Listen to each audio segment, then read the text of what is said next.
continente de Nodera está prosperando en el comienzo de la nueva era de la historia de HP 02017, la era del Teronceno. Nuevas formas de hámster se han hecho cada vez más grandes a medida que pasaba el tiempo, y 30 millones de años después, finalmente alcanzaron los nichos de la megafauna y se extendieron por los continentes una vez que los puentes terrestres quedaron expuestos durante un breve período de glaciación que marcó el final de la era del Roedonceno 5 millones de años antes. Hoy en día, los ecosistemas de Nodera han alcanzado una diversidad como nunca antes, a medida que enormes criaturas de varios clados se han extendido por sus praderas y han llenado numerosos nichos de herbívoros. Los más prevalentes son los muelletes saltadores bípedos, grandes descendientes de los bidones que se han generalizado como pastores predominantes en las llanuras, siendo la cibra rayada de rayas llamativas, Saltocebroides melanoleuca, un ejemplo de ello.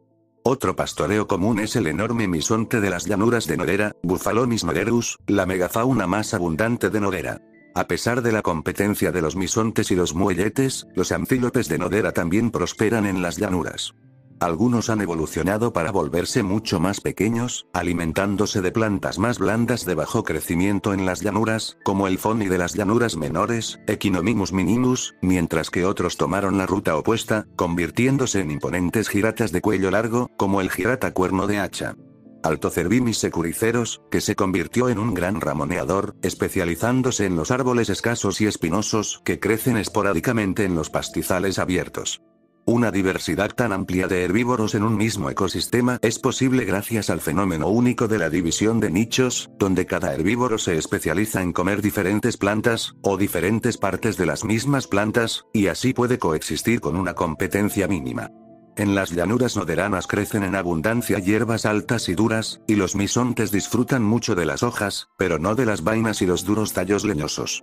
Una vez que los misontes han pasado, los muelletes entran. Con dientes adaptados a la vegetación abrasiva, se alimentan de los tallos y ramitas leñosas que los misontes ignoran, y una vez que los muelles también avanzan, la hierba comienza a producir nuevos y tiernos rebrotes, que pequeños antílopes como ya que los fonis a su vez se alimentan. La abundancia de herbívoros provoca a su vez una diversidad de depredadores, que se especializan en cazar en las llanuras. Rataciélagos de presa, como el halconciélago rayado del norte, Nyctaccipiter borealis, se elevan sobre las llanuras en busca de pequeñas presas, como bidones y pequeños antílopes, mientras que en el suelo, los grandes miedoros carnívoros, conocidos como carnomster, reinan como el máximo depredador del pastizal abierto. El más grande de ellos, el notigre de pastizal del tamaño de un león, Pseudopantera tigrileo, es el carnívoro más grande de Nodera y se especializa en antílopes, muelletes y crías de giratas y misontes, aunque los adultos son demasiado grandes para que puedan abordarlos. Esta diversidad no es más que una pequeña fracción de la gran nueva vida que ha surgido en el planeta a principios del Teronceno. En otros continentes y otros biomas, miles de otras especies prosperan y evolucionan, todas a partir de una sola especie hace millones de años. Los animales terrestres más grandes del Teronceno temprano son los gigantes herbívoros descendientes de los cavíbaras, conocidos como misontes. Uno de los herbívoros megafaunales de mayor éxito de esta época, está representado por varias docenas de especies en 5 géneros y se encuentra en varios biomas de los continentes de Nodera, Oesterna y Ecatoria. El misonte surgió por primera vez a finales del Rodentoceno tardío, habiendo evolucionado a partir de las cavíbaras alpinas, Pilosochericetus spp. Aún existentes, nativas del continente de Oesterna. Un descenso del nivel del mar durante un corto período de glaciación al final del Roedonceno expuso los puentes terrestres de los mares poco profundos y permitió a los misonte migrar al oeste hasta Nodera y al sur hasta Ecatoria, donde quedaron aislados una vez que el nivel del mar subió y eventualmente evolucionaron en diferentes especies. Hoy en día, los misontes se encuentran entre los herbívoros más abundantes en las llanuras de los 3 continentes, y también los más grandes. Con un peso de hasta 2000 libras y una altura de 6 pies hasta el hombro, son los hámsters más grandes de esta época, superando con creces a sus ancestros capibara y rivalizando con el roedor más grande que jamás haya existido en la Tierra, el pacarana gigante prehistórico, Josepoartegesia monesi. Su enorme tamaño los hace casi invulnerables a los depredadores una vez que han crecido por completo, por el simple hecho de ser tan grandes. El misonte barbudo de Oesterna, Bovitauromis spp. Es el género más basal, nativo de las frías mesetas del continente occidental, donde se originó por primera vez el misonte.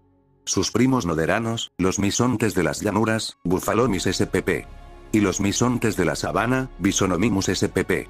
Están adaptados a climas más cálidos. Los misontes de las llanuras son residentes de llanuras templadas relativamente más cálidas, y los misontes de las sabanas son mucho menos peludos que sus parientes de clima frío, además de lucir una cabeza claramente más corta y en forma de bloque, como adaptación para que los músculos de la mandíbula sean más fuertes para masticar las duras suculentas del semidesierto seco.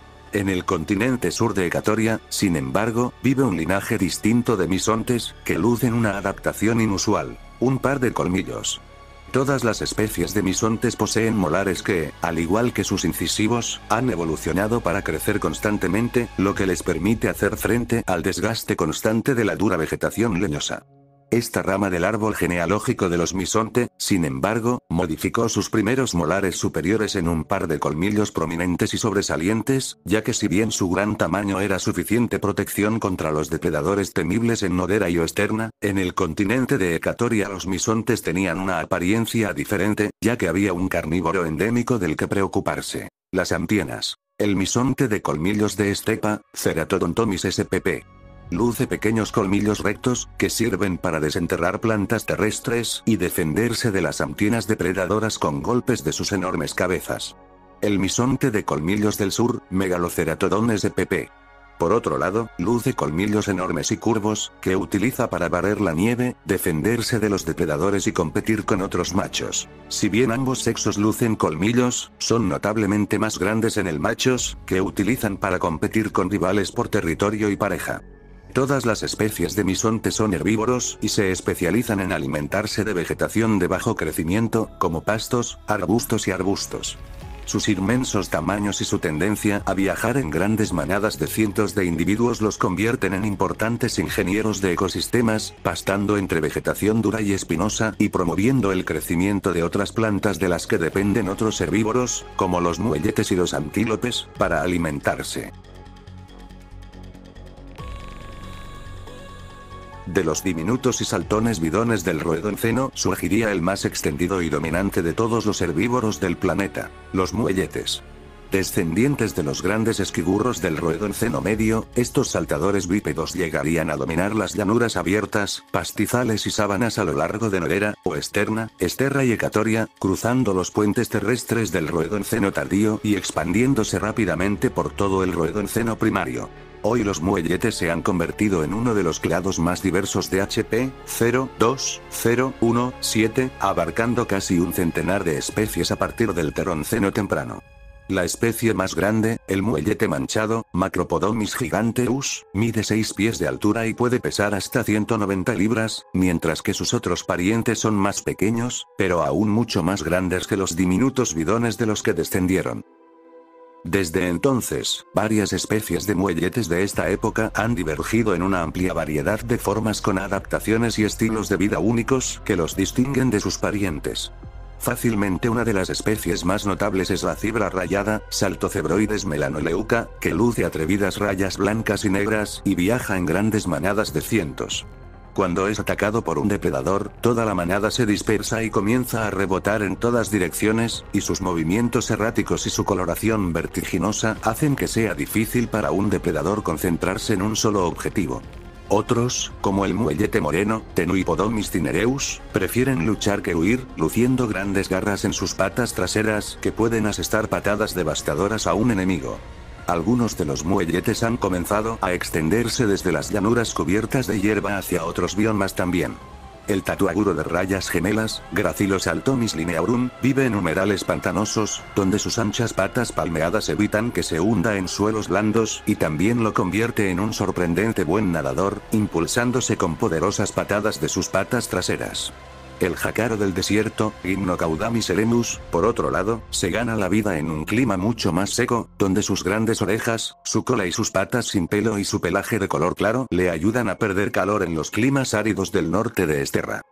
Mientras tanto, en el continente de Esterra vive otro linaje más pequeño de bidones, descendiente del conache de pradera del roedonceno medio, y muy relacionado con los muelletes: los uelletes. Estos primos más pequeños de los muelletes son endémicos de Esterra, donde los únicos antílopes presentes son los altísimos exploradores. Como tales, llenan el nicho de los exploradores bajos y pastoreadores en pequeña escala que ocupan los antílopes más pequeños en otros lugares. En Esterra prevalecen varios biomas y los suelletes se han adaptado para prosperar en una amplia variedad de ellos.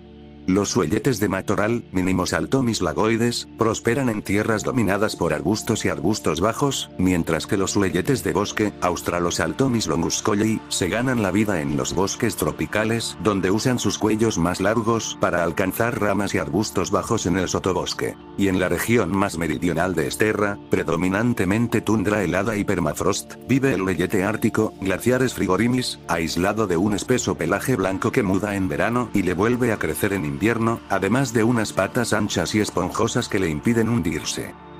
El tremendo éxito de los muelletes y huelletes gira en torno a su anatomía única, es decir, sus molares en crecimiento y su locomoción de salto.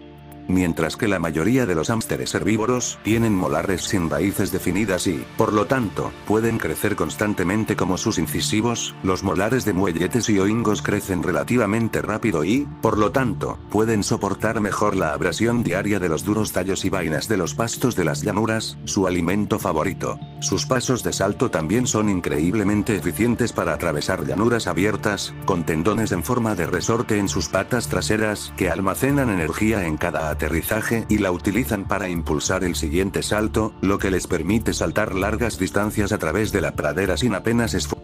Esta forma de andar también comprime y expande su cuerpo con cada salto, lo que les ayuda a respirar durante actividades extenuantes. Con una dentición y una locomoción más eficientes, los muelletes tienen ventaja en las llanuras sobre los antílopes, que en cambio evolucionan hacia nuevos nichos extraños para evitar su competencia, como los ramoneadores y los pequeños herbívoros, y solo en los continentes de Borealia y en Península Austra, donde no hay muelletes ni huelletes, los antílopes tienen la oportunidad de dominar los pastizales. Pero aunque parecen canguros, se mueven como canguros y saltan como canguros debido a la evolución convergente, los muelletes y los huelletes siguen siendo mamíferos placentarios y, por tanto, carecen de bolsas para transportar a sus crías. En cambio, al igual que las liebres y los conejillos de Indias, dan a luz a crías pequeñas pero bien desarrolladas que, al nacer, tienen todo el pelaje y los ojos abiertos, y una hora después de su nacimiento, ya pueden saltar y seguir a su madre. Aproximadamente con solo un día de edad. Los muelletes y huelletes suelen dar a luz a una camada de 3 o 4, pero a veces hasta 8, y la vista de una madre muellete, saltando seguida por sus pequeños en fila india, es un espectáculo común en las llanuras de su tierra natal. Veamos, finalmente logré aparecer al final de los vídeos, aviso que no seré el único personaje en aparecer en estos fragmentos. En fin, hablando en sí de la variedad de este mundo semilla, lo voy a admitir, la vida es sospechosamente parecida a la de nuestro planeta, como las cebras rayadas, que solo es una cebra en inglés, y que ni siquiera evolucionó sus rayas por la misma razón que las cebras de nuestro mundo, ya que sí, estas las desarrollaron solo por una especie de mosquito que se ve repelida por el patrón, y no por una especie de efecto óptico, pero recién empezamos un nuevo capítulo en esta historia, así que quién sabe qué nos traerán los próximos capítulos, que espero poder traer esta serie seguido, solo diré, sayonara.